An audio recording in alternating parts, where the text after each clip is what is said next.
बदलिलाणी Bharat dragon संपर्क निष्ठुर परवर्ती प्रसंग भारत चीन संपर्क रे स्थिति सुधुरिबार लगी सीमार थिबा तिक्तता एवं स्वाभाविक अवस्था को आसी बोली संसद में कहते वैदेशिक मंत्री एस जयशंकर सीमा विवाद को नहीं उभय देश मध्य होइतिबा चुक्ति दुई देशर संपर्क सुधारिबारे सहायक होइछि बोली जयशंकर कहते गृह को संबोधित करने समय जयशंकर भारत चीन संपर्कर पूर्व पर कथा बखाणी पूर्व लद्दाख सीमार उभय देश मध्य चरम सीमार पहुंची बद 2020 गलवान घाटी में मुहांमुही होते उभय देशर सेना सीमार सबुबले अस्थिरता सृष्टि करता बेजिंग किंतु पर उभय देशों मध्य बारंबार आलोचना एवं बैठक पर एवं स्थिति सुधार आसी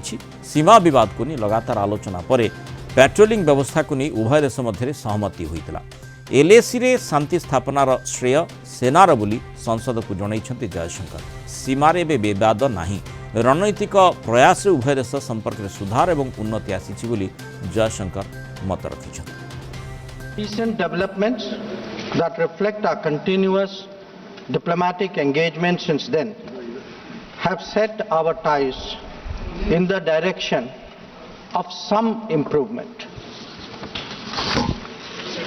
The House is cognizant of the fact we remain committed to engaging with China through bilateral discussions to arrive at a fair, reasonable and mutually acceptable framework for a boundary settlement. तेणु जो भारत और चीन रे जो संपर्क रही आसी आम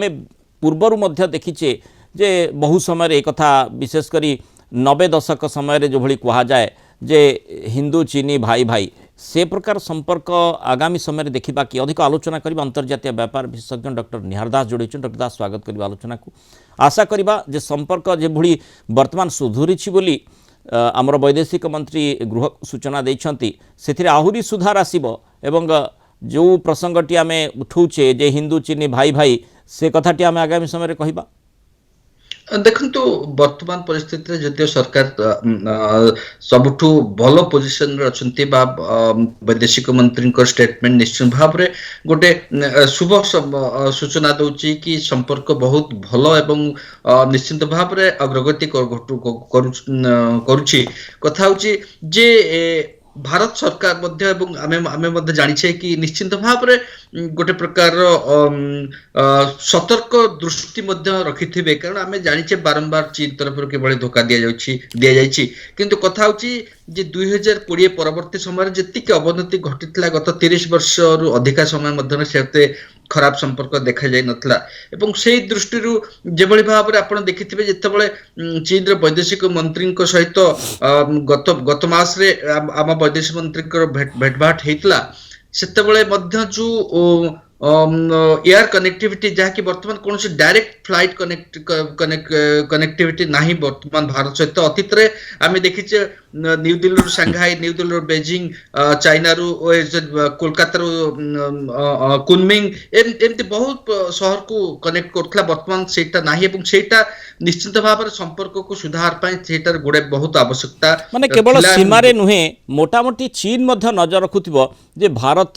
किभଳି भाबरे निजर स्थिति को विश्व दरबार रे जाहिर कर सारलाणी अर्थात प्रत्येक क्षेत्र में भारत और भारतीयों केमिति गुरुत्व रहुची कारण एठी निकट जो ट्रम्प को जो मंत्रिमंडल रही ट्रम्प को टीम रे अनेक भारतीय वंशोद्भव रही से कथाटी मध्य चीन निकट रे रही रूस सहित संपर्क चीन और रूस संपर्क भल रही भारत सहित रूस भी संपर्क भल रही आसंता वर्ष पुटिन मध्य आसुछंती ए सब विषय वस्तु को निश्चय चीन पक्षर अनुधान करा जाउथबा सेहिथिपई ड्रागन सेना को टिके भावी चिंती पदक्षेप नेबा पई परामर्श दिया जाइथिबो आ तार प्रतिफलन आमे सीमा रे देखुचे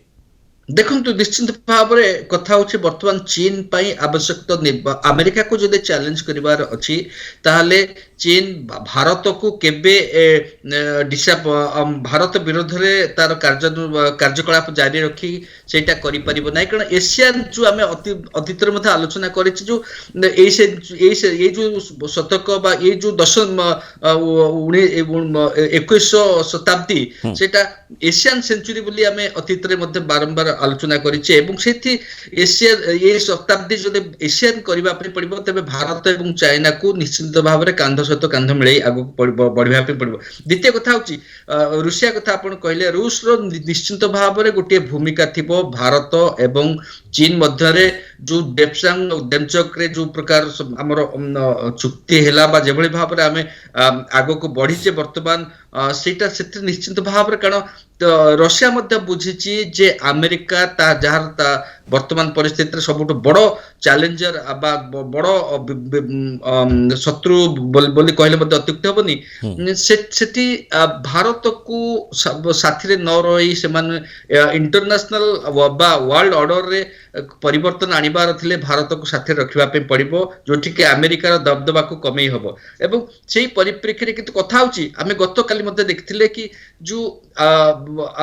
ପାକିସ୍ତାନ ନାଭିକୁ ବର୍ତ୍ତମାନ ଯେତେ ଯୋଉ ଅତର୍କିତ ବା ଯୋଉ ଅକସ୍ମାତ ତାର ଯୋଉ ଗ୍ରୋଥ ହେଇଛି ବା ତାର ଶକ୍ତି ବୃଦ୍ଧି କରାଯାଇଛି ସେଥିରେ ମଧ୍ୟ ଚାଇନାର ହାତ ଅଛି। ତେଣୁ ଚାଇନା ନିଶ୍ଚିତ ଭାବରେ ଗୋଟି ଚାଳନା କରୁଥିବ ଯାହାକୁ କି ସତର୍କ ଦୃଷ୍ଟିରେ ଭାରତ ତରଫ ମାନେ ଯେମିତି ଆମେ ଦେଖିଛେ ବିଗତ ଦିନମାନଙ୍କରେ ଚୀନକୁ ବିଶ୍ୱାସ କରାଯାଇ ପାରିନାହିଁ ସେ ପ୍ରକାର ସ୍ଥିତି ଏବେ ମଧ୍ୟ ରହିଛି, ଅର୍ଥାତ୍ ପଛରୁ ଛୁରାଘାତ କରିବାର ସମ୍ଭାବନା ମଧ୍ୟ ଚୀନ ପାଖରେ ଦେଖାଯାଏ, ସେ ପ୍ରକାର ସମ୍ଭାବନା ଏବେ ବି ରହିଛି। সেটা নিশ্চিত ভাବରେ କାରଣ ବର୍ତ୍ତମାନ ସୁଦ୍ଧା ଅରୁଣାଚଳ ପ୍ରଦେଶକୁ ଚୀନ ତାର ଭାରତର ଅଂଶବିଶେଷ ବୋଲି ସ୍ୱୀକୃତି ଦେଉନାହିଁ ଏବଂ ଆମେ ଦେଖିଛେ ଯେଭଳି ଭାବରେ ଯଦି ଭାରତର କୌଣସି ସାମ୍ବିଧାନିକ ପଦପଦବୀରେ ଥିବା ପର୍ସନାଲିଟିଜ ଭିଜିଟ କରୁଛନ୍ତି, ରାଷ୍ଟ୍ରପତି ହୁଅନ୍ତୁ, ପ୍ରଧାନମନ୍ତ୍ରୀ ହୁଅନ୍ତୁ ବା ଆମର ହୋମ ମିନିଷ୍ଟର ହୁଅନ୍ତୁ, ସେତେବେଳେ କିଭଳି ଭାବରେ ସେ ତାର ଗୋଟେ ପ୍ରକାର ସିମ୍ବଲିକ ବିଦ୍ରୋହ ଯଦି ହେଇପାରେ କିନ୍ତୁ ସେଇଟା ମଧ୍ୟ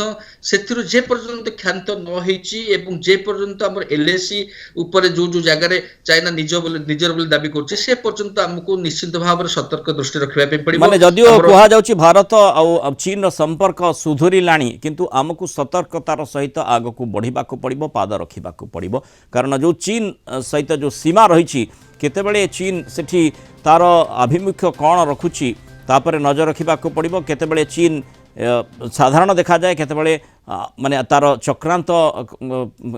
ପରିବେଶ ମଧ୍ୟ ସୃଷ୍ଟି କରିପାରେ, ସେ ସମ୍ଭାବନା ରହିଛି। ସେ ଦିଗରେ ଭାରତକୁ ନିଶ୍ଚୟ ସତର୍କ ରହିବାକୁ ପଡ଼ିବ। ନ୍ୟୁଜକଟ ପରବର୍ତ୍ତୀ ପ୍ରସଙ୍ଗ ଉପରେ ବର୍ତ୍ତମାନ ନଜର ପକାଇବା।